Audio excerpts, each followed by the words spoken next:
To Thrive, Lead, Succeed.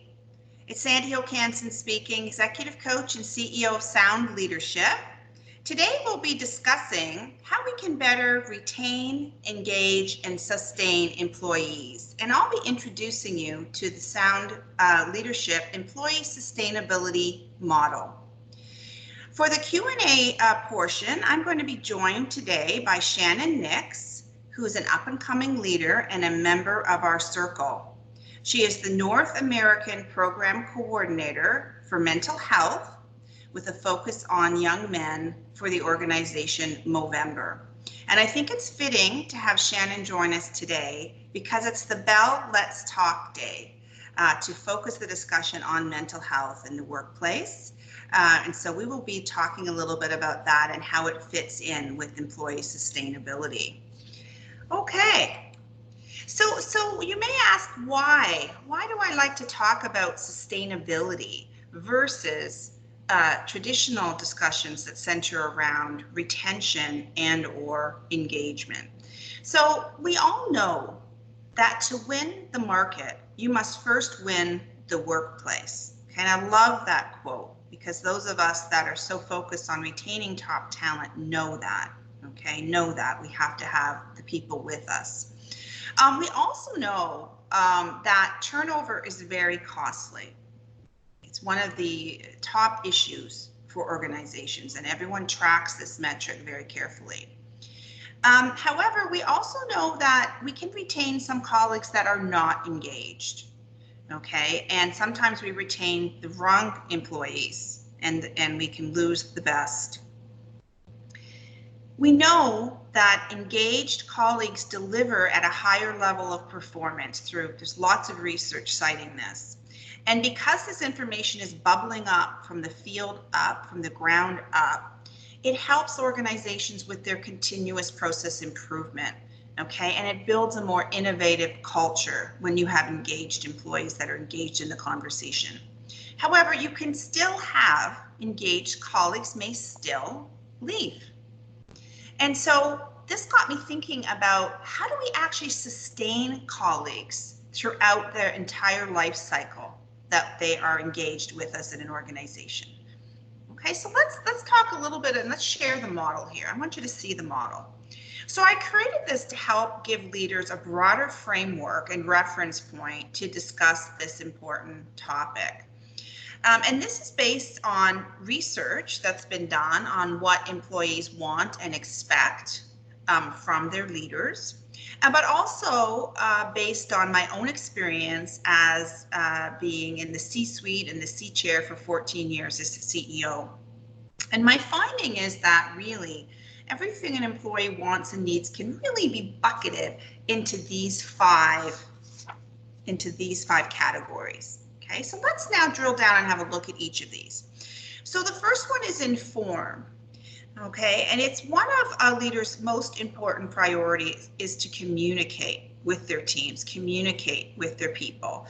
So these are things like just keeping them up to date on who, what, where, when, why, explaining and making things clear, explaining objectives, explaining how they contribute to the objectives, and making sure there's no big surprises. I don't know about you, but none of us as employees like surprises. It's okay, occasionally there's going to be an org change or something that does surprise and shock people, but that cannot be an everyday occurrence or people just don't feel settled in the organization. So I think all of you would agree that one of the number one things for leaders to do to retain people is to keep them informed and to communicate with them. The other area that really ties to this kind of basic retention, which you have to do to just keep people in the seat, so to speak, is to recognize them. And this starts with just a competitive compensation and benefits and incentive. But this goes on and more than that. It needs to be an equal playing field to receive recognition. It can't just be for a select few. Everyone needs to feel that they can achieve recognition, and there needs to be feedback given on a regular basis to employees. And it doesn't always have to be positive, although obviously to feel recognized that should be the case, but it just means feedback in general. okay? And making sure that people understand and feel valued. So those are the two most important ways that I've learned over the years that for people, basic things you have to do as a leader to keep people working with you.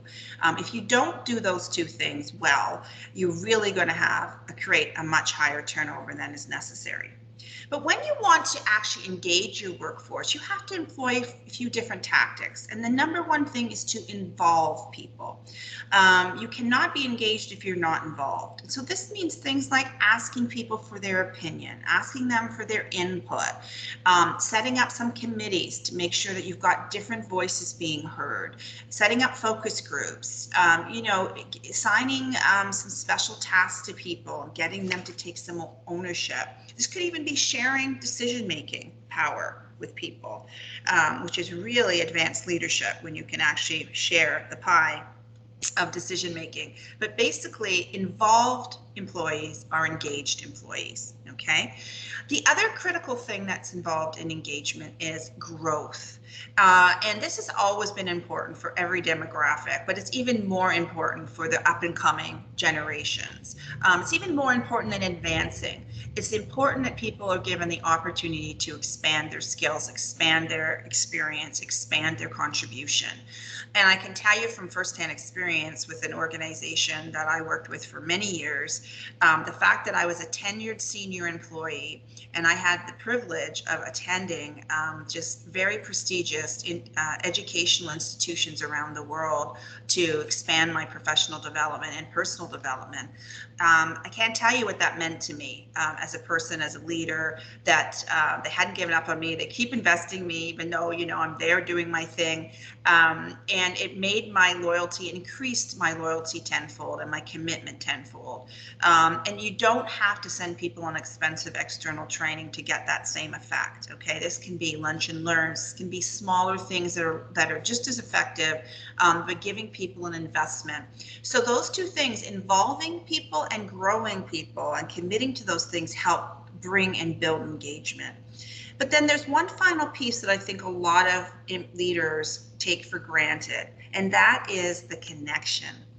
Okay, and that is really important as that secret sauce. So what is the secret sauce? The secret sauce is purpose.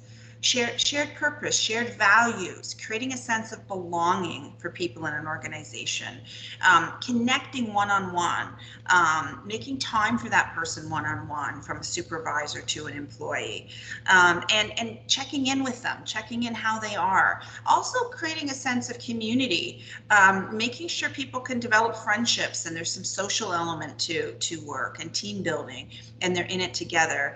I read some research recently that if you have a best friend at work, you're going to stay there for a long time. Now, obviously, you don't want the leader to be necessarily your best friend. That's not the makings of a great leader. But to allow friendships, to allow community to blossom. And the role of a leader here is critical in making connection with people. And that is where it changes from retention engagement to sustenance, to giving people what they need and sustaining them on their life journey.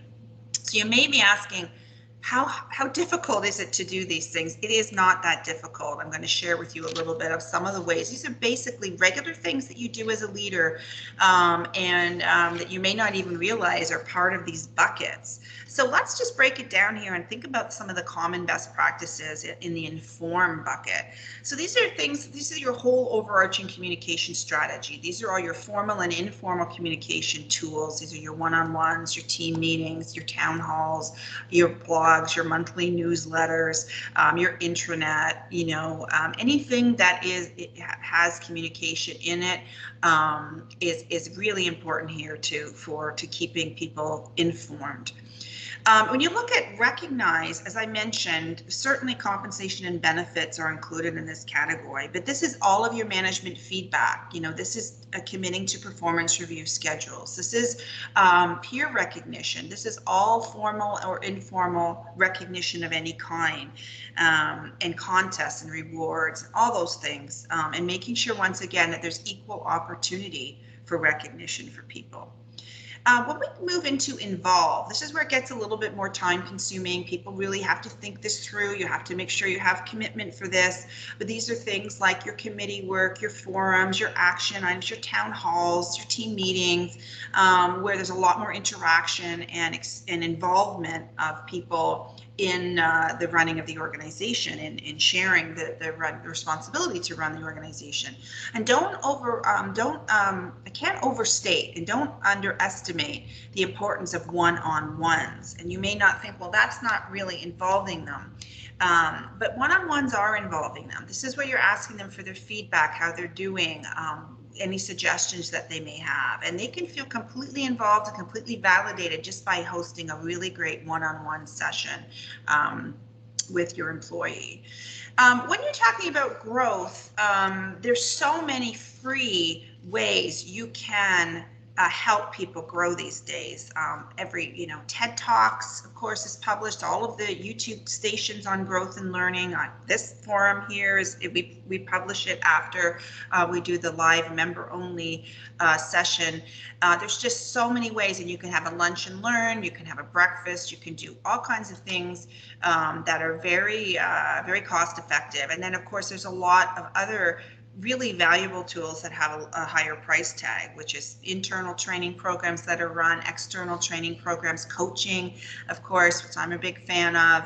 You can have peer coaching and feedback as well. This includes your succession planning work, any associations that you ask them to be involved in, or anywhere that they can spread their wings, learn something new, and can make it enhanced contribution to the workplace. And finally, in the last bucket is connect. And again, this is what I mentioned was the secret sauce. This is your purpose. And as I mentioned, with the demographic coming up, we talked about growth, but it's also about purpose. These days, you have to communicate your values and your purpose. People want to really feel like what they're spending their time in means something to them. And if it doesn't, they're not going to stick around. Or if you say it's one thing and they learn it's something else, they're not going to stick around. So this is really important. This is also all of those things I mentioned around team building and team events and social responsibility and engagement and allowing that social interaction. And again, it really sums it up to be a sense of belonging. If people feel they belong in your organization, they are never going to go anywhere. Okay. So again, you're starting to see why I like this framework, why I've created this framework. It really broadens the discussion from just retention and engagement to a more comprehensive framework. And I think it's important for leaders to understand it's just really not one thing or two things. It's a combination of factors that really helps connect with people and sustain people. And this is really important as well when we're competing in a very low unemployment environment these days in North America. And we're all, I don't know how long we're going to be in that situation, but there's always a fight for top talent.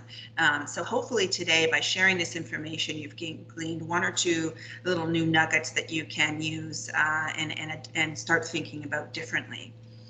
So now I'd like to introduce Shannon, and she's going to facilitate some questions that we thought might be interesting for us to talk about today. So I'm very pleased to have her join. And Shannon, can you unmute yourself? Yeah, absolutely. Thank you so much for having me today. Oh, it's wonderful. Thank you so much for agreeing to do this. It's great to be here with you today. So turning it over to you now. Yeah, absolutely. So the first question I have is, which part of the model do you find is most important for new employees?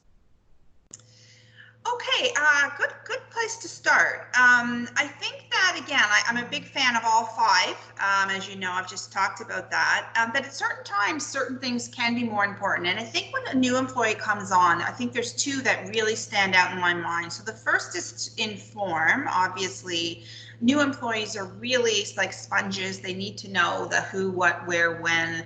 The orientation is so critical, and a new employee training is so important. So that information bucket is heavy at the beginning when you're onboarding someone. And then also the connect on the kind of other end of the spectrum. They've joined for a purpose. They've joined maybe perhaps because they follow you as a leader. They've joined for value reasons, and you need to continue to make that connection as soon as possible, so that that bonding can happen quickly. So I think inform and connect are two of the top ones for new employees. Absolutely. And do you find that, in your opinion, this changes for more tenured employees or people that are more senior in the establishment? Yes, I think it might. I think for tenured employees, I think one of the keys, and something I learned myself over the years, is to really share power. So more tenured employees, and particularly more senior employees, it's really important that they feel that they have ownership and they have accountability and they have something they can run with themselves. So involving people is probably the one I would say for tenured employees. It's keeping them engaged. You're not going to forget about them out there, and you have to share some power with them too, because of their seniority and because of what they're contributing to the organization. And what would you say, in your opinion or in your expertise, is the biggest challenge that a leader might face when it comes to sustaining their employees? This is just a great question. I think the number one thing I would say for me is following through. It's we all have great intentions as leaders. We all want to do everything right. We all feel the pressure of really doing the job well. So I think one of the key things here is just keeping your promises. And if you're committing to something, if you're committing to improving in an area, to really keep that. And that kind of brings me to my second thing, is just being consistent. Better to do less and deliver more, than overpromise and underdeliver. And we've heard that many times, but it's so true when it comes to this. It's better that you're good at 3 out of the 5 things and you're really consistent in those areas than you're not consistent in all 5 areas. Yeah, absolutely. And I think in addition to consistency and looking at those 2 elements that you were speaking on, if a leader looked to improve their overall approach to engaging and sustaining their employees, what are 1 or 2 things that you would advise them to do? Okay. I think one of the first things, and for those of you that have worked with me as a coach, you know that I'm big on this, which is reflection. After we talk and do some exercises, reflection. And so I would start with just, some self-reflection. What are the areas that you think you really are good at as a leader? What are the areas that you can improve upon? And then I think the other thing you can do after that, after you self-reflect, is to ask your people for information. Ask them, where do you think I really add value as a leader, and where's something that you expect me to do or need me to do that I'm not doing for you? And it always opens up a great conversation when you're vulnerable enough to ask that question. So self-reflect and then ask. And then I would say, pick that one important thing, or maybe at the most 2, because then you want to deliver on it. You got to keep your commitments is the final thing I'll say. So don't all of a sudden decide you're going to do this and pick 10 things you're going to improve on. Pick 1 or 2 things and then really nail it. Absolutely. And if I have time for one more question, is that okay? Yes, we have time. Yes, go ahead. Awesome. So you mentioned in my introduction that I'm working in the mental health and suicide prevention space, and also in honor of it being Bellet's Talk Day. I'm curious to get your take on the importance of the value that we place on mental health in the connection phase of employee sustainability. So looking at mental health awareness and how that might fit into the topic or the conversation in the more progressive work environments that we see today. That's a great question, Shannon, and very relevant to what you do and the good work you do with Movember. I think one of the things that really has intrigued me about this process of my journey to create this model and share this with all of you is really that, it's about how you're connecting with people over their life cycles, over their journey. And as you know, there's so many ups and downs for all of us as people. Sometimes it's a work conflict, but sometimes it's a life situation. It's a personal situation. And sometimes that spills over on a regular basis to work. So I think that the more connected leaders are, the more they're spending time, the more they're consistent and getting those one-on-ones on their schedule. They're more aware. They're more aware of their employees' mental health, and they can potentially see a sign if someone is struggling and or not quite themselves, and may be able to help that person quicker. So I think that this whole model really helps improve a leader's awareness and connection with their fellow colleagues. Yeah, absolutely. Thank you so much. Great. Well, Shannon, thank you for those questions. It's a pleasure to have you help facilitate that. And so what we're going to do now is wrap up a little bit here and move on to talk a little bit about what we're going to do next. Our next session, our next Thrive, Lead, Succeed webinar is February 26th at 12 noon, and we're going to have an exciting guest, Victoria Sopik, CEO of Kids & Company, on leading a high growth organization. And this is great, and you'll want to tune in if you're obviously in that situation, but also if you just want to start accelerating the growth in your organization. And if you've been tasked with that, you may learn a few helpful tips and techniques from Victoria next month. So please join us for that. And as you know, we're always looking as well for speakers on the circle. So just let me know if you're a member and would like to speak. And wishing you a great few weeks, and we'll catch you very soon. Thanks, everybody. Bye-bye. Thanks, Shannon.